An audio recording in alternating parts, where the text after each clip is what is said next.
Good morning, class 7 students. Welcome back to your social studies classes. So, class 7, we are studying chapter number 8. ठीक है, history से हम लोग chapter number 8 पढ़ रहे हैं और चैप्टर नंबर 8 में क्या पढ़ रहे हैं हम लोग about social developments in the medieval India कि मध्यकालीन भारत में कैसे किस प्रकार से सोशल डेवलपमेंट होता है, सामाजिक डेवलपमेंट होता है। चलो, तो हम लोगों ने इसके 2 क्लासेस कर लिए हैं and today we will study about the tribal studies and history. ठीक है, तो एवरीवन छोड़ो पहले देखो आपको पेज नंबर 120 सारे बच्चे पेज नंबर 120 आएंगे। Okay, so today we have to study about tribal studies and history.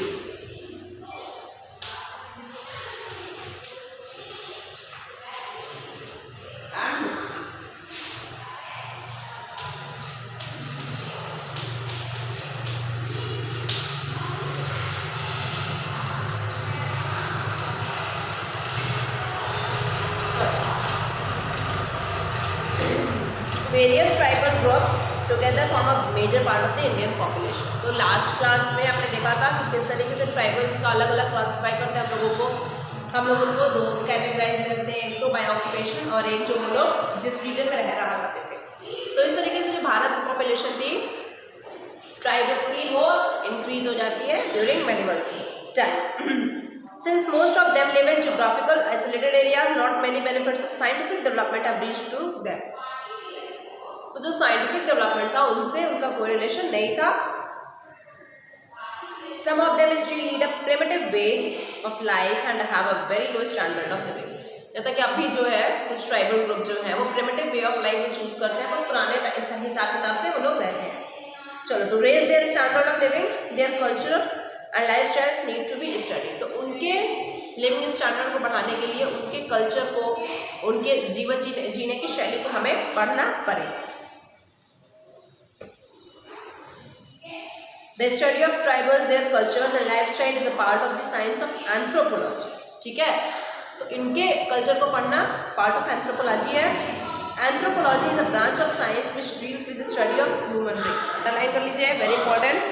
Anthropology is the branch of science which deals with the study of the human race. Human के बारे में पढ़ने को हम लोग एंथ्रोपोलॉजी कहते हैं, स्पेशली ऑफ इट्स ओरिजिन्स, कहाँ से ह्यूमन का डेवलपमेंट हुआ, इवॉल्व कैसे होते हैं, वो बिलीफ क्या है, उनके कस्टम्स क्या है, ट्रेडिशंस क्या है, इन सब चीज़ों के बारे में जो एंथ्रोपोलॉजी जो लोग पढ़ते हैं उनको हम लोग क्या बोलते हैं, एंथ्रोपोलॉजिस्ट्स।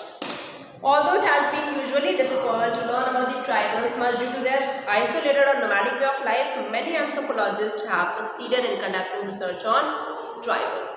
तो बहुत सारे ट्राइबल्स तो ऐसी जगहों पर रहते हैं जहाँ पे हम लोग जा भी नहीं सकते, है ना, पता ही नहीं चल पाता, लेकिन उसके बावजूद भी एंथ्रोपोलॉजिस्ट ने बहुत कुछ खोज किया। They visited tribal regions and lived with them to gather information about their life. वो लोग गए, एंथ्रोपोलॉजिस्ट उनके साथ रहे, ट्राइबल ग्रुप्स के साथ, और उनके बारे में जाना।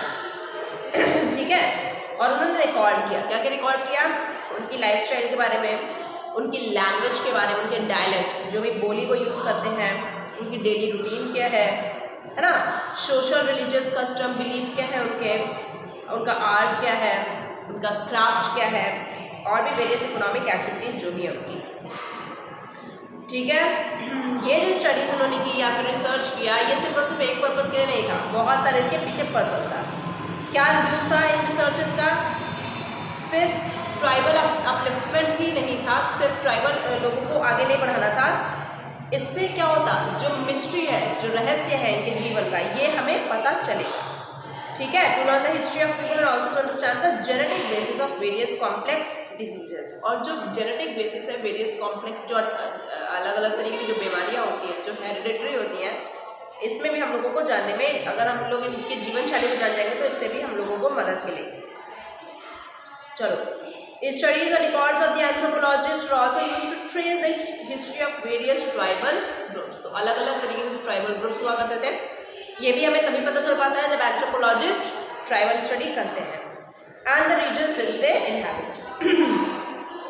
Often the tribal people have been mentioned in various medieval periods. तो मेडिवल पीरियड में ट्राइबल पीपल का तो मेंशन हर जगह हुआ है, उनके लिटरेरी वर्क्स जो भी वो लिखा करते थे उनके बारे में। These together with local and studies render a great help to historians in learning history of tribal groups. चलो, political significance of tribal। चलो, तो अब हम लोग पढ़ेंगे political significance of tribals। तो political significance क्या कहेगा, इनके बारे में जान लो।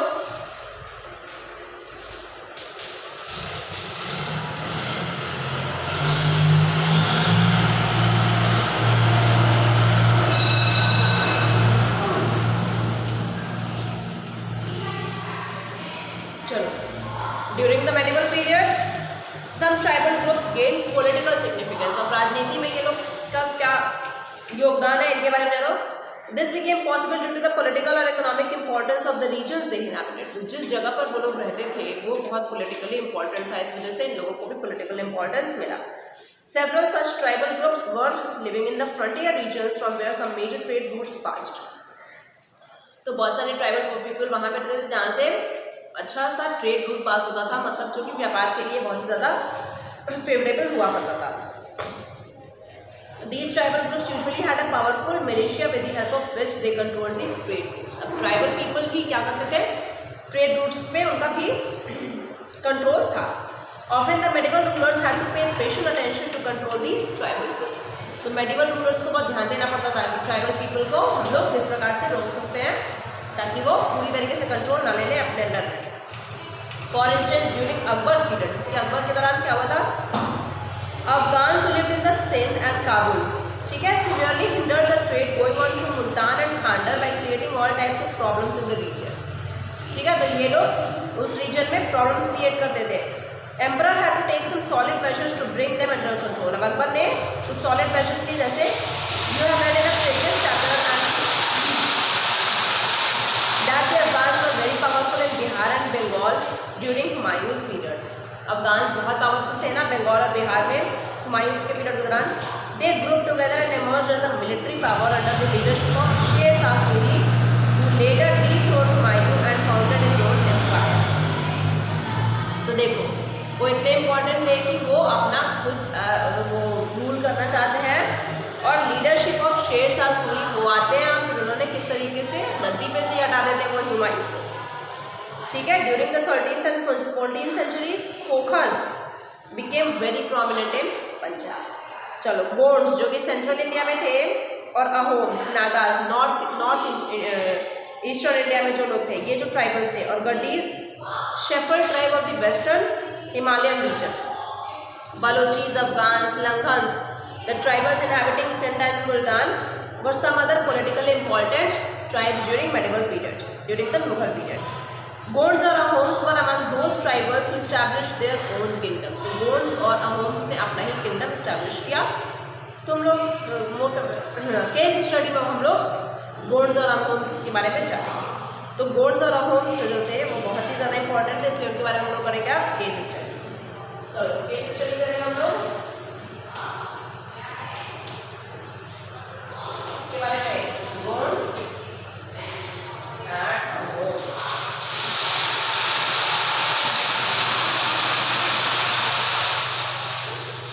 चलो केस स्टडी पे आ जाओ। द गोंड किंगडम, अब ये इतने ज़्यादा पावरफुल थे कि उन्होंने अपना ही किंगडम इस्टेब्लिश कर लिया। देखो फोटो और गोंड वुमेन, गोंड ट्राइबल के एक women.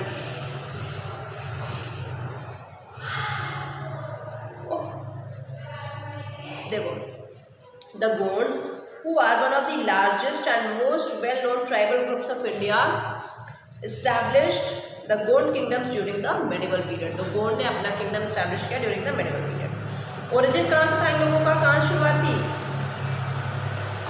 It is a matter of debate, ये हमें पता ही नहीं चल पाता है। However, बहुत सारे historians क्या बताते हैं कि Gonds had migrated to this hilly region from South India। Gonds जो थे वो hilly region से आए थे साउथ इंडिया के, probably between the 10th and 12th centuries। Gonds were known for their expertise in capturing and training elephants.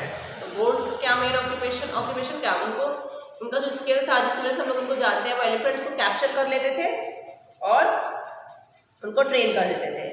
They describe themselves as Gonds hill people और as कोई और कोयतू। ठीक है, तो वो अपने आप को क्या बताते हैं कि हम लोग हिल पीपल हैं, पहाड़ों पर रहने वाले गोंड्स, या फिर क्या बताते हैं, कोई या फिर कोयतूर हम लोग हैं।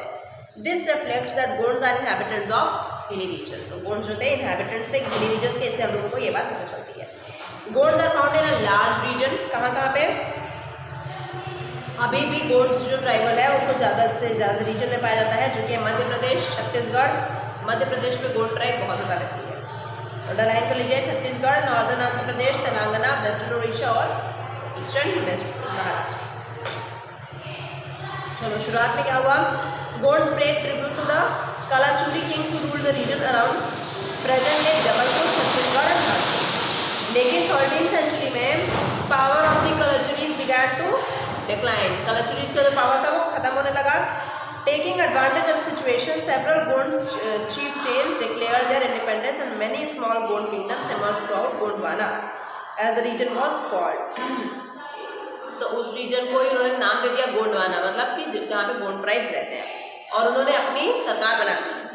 चलो, the ruling Gonds came to be called as Rajgonds. अब जो रूल कर रहे थे जो गोंड्स, उनको हम लोग राजगोंड्स के नाम से जानते हैं। 15th सेंचुरी आते थे, क्या हुआ? गोंड किंगडम्स और chiefdoms had strengthened their position in Gondwana. उनकी पोजीशन बहुत ही ज़्यादा पावरफुल हो गई थी गोंडवाना में। They ruled from their capitals in places such as Chanda, Kheral, Deogarh, Mandla. ठीक है, तो यहाँ से वो लोग रूल करते थे। These Gond rulers grew very prosperous. तो ये लोग बहुत ज़्यादा अमीर हो गए। दे बिल्ड लार्ज फोर्ट्स, राज दरबार बनवाने लगे, बहुत भारी भारी पैलेसेस में, मैग्निफिसेंट पैलेसेस में ये लोग रहने लगे। But their kingdoms remain prone to frequent invasions by the armies of Delhi Sultanat and Mughal empire. लेकिन दिल्ली सल्तनत और मुगल एम्पायर के जो रूलर्स थे वो इन पर आक्रमण करते थे आए दिन। गारा kingdom was the most important Gond kingdom. तो अंडरलाइन कर लीजिए कि गारा जो किंगडम था वो मोस्ट इम्पॉर्टेंट गोंड किंगडम था। The kingdom reach the peak of its glory. ठीक है, अंडर संग्राम शाह जो थे उनके अंडर में जो ये था गोंड किंगडम, उसने पीक को अटेन किया, मतलब वो एकदम चरम सीमा में पहुंच गए, बहुत ज़्यादा पावरफुल हो गए। Who reigned over the region lying between Bhopal and Jabalpur till 1542। चलो, लेकिन 16वीं शताब्दी में जब एम्परर अकबर आए और वो अपना क्षेत्रफल बढ़ा रहे थे, he send his army to conquer the Garha kingdom. वो अपनी आर्मी को भेजे गारा किंगडम को जीतने के लिए। At that time the kingdom was being ruled by Rani Durgavati. उस टाइम पे गारा किंगडम को कौन रूल कर रहा था? Rani Durgavati. On behalf of her minor son, अपने बेटे के बिहाफ पे बिरसा और Bir Nair.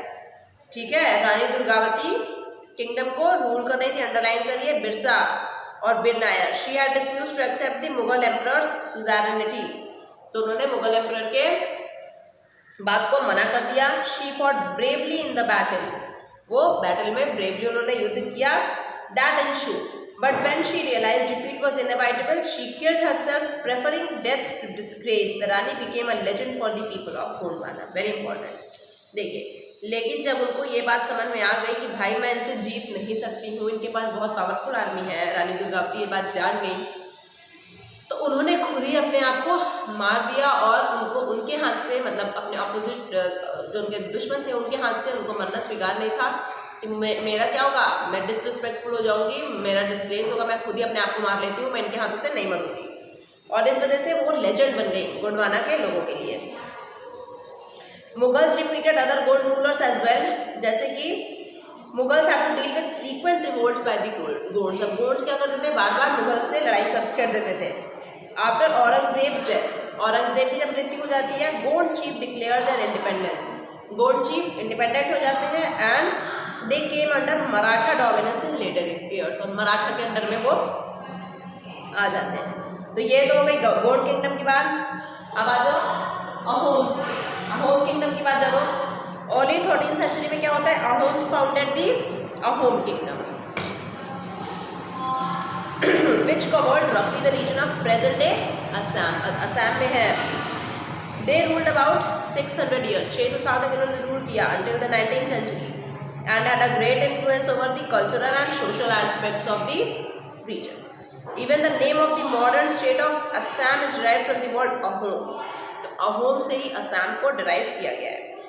Ahoms linked themselves to the Mao Shan tribe that inhabited the regions of Southeast Asia and southern China.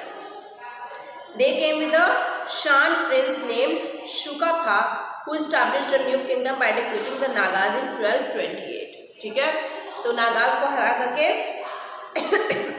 शान प्रिंस शुकाफा वो क्या करते हैं, स्टैब्लिश करते हैं Ahom kingdom.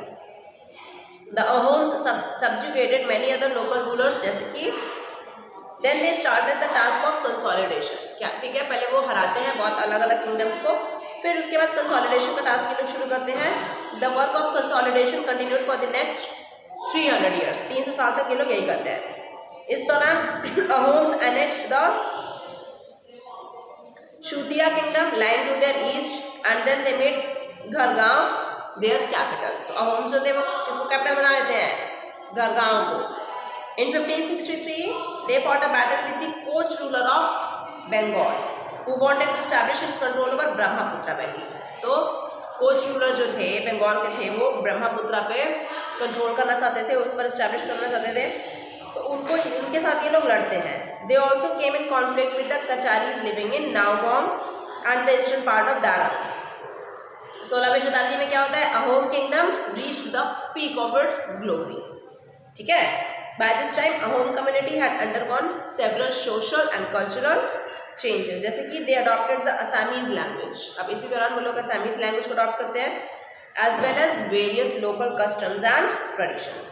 They even adopted Hindu names, यहाँ तक ये लोग नाम भी अपना हिंदू का बनाने लगते हैं, लिखने लगते हैं। The first Ahom king to adopt a Hindu name was Shungmung, later called स्वर्ग नारायण। चलो, तो ये जो है अंडरलाइन करिए, पहले अहोम किंग जिन्होंने हिंदू नेम को अडॉप्ट किया, इनका नाम क्या था पहले, शुंगमुंग। इन्होंने बाद में अपना हिंदू नाम क्या रख लिया, स्वर्ग नारायण। चलो, कॉन्फ्लिक्ट विद द मुगल्स। अब कैसे अहोम्स जो थे वो मुगल से लड़ाई करते हैं। 17वीं शताब्दी में क्या होता है, Ahoms bravely resisted a series of Mughal invasions. तो मुगल से बहुत बार आक्रमण किया उन पे, उसको रेजिस्ट किया अहोम्स ने।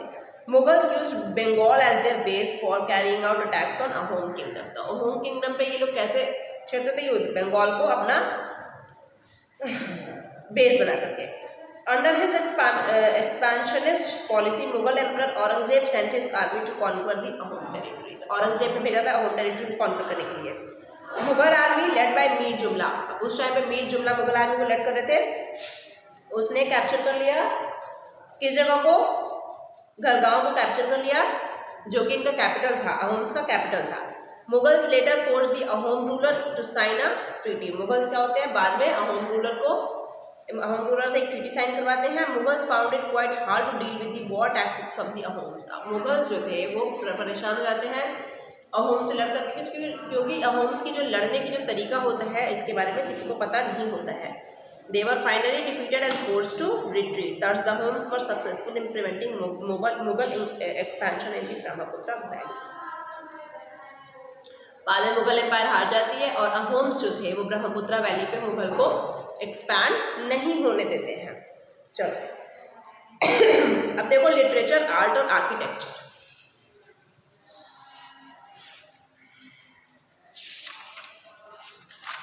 चलो थोड़ा सा बचा है लिटरेचर, आर्ट और आर्किटेक्चर, रिलीजन एंड सोसाइटी और डिक्लाइन ऑफ द अहोम्स के बारे में हम लोग पढ़ेंगे next part of this chapter. ठीक है क्लास, थैंक यू।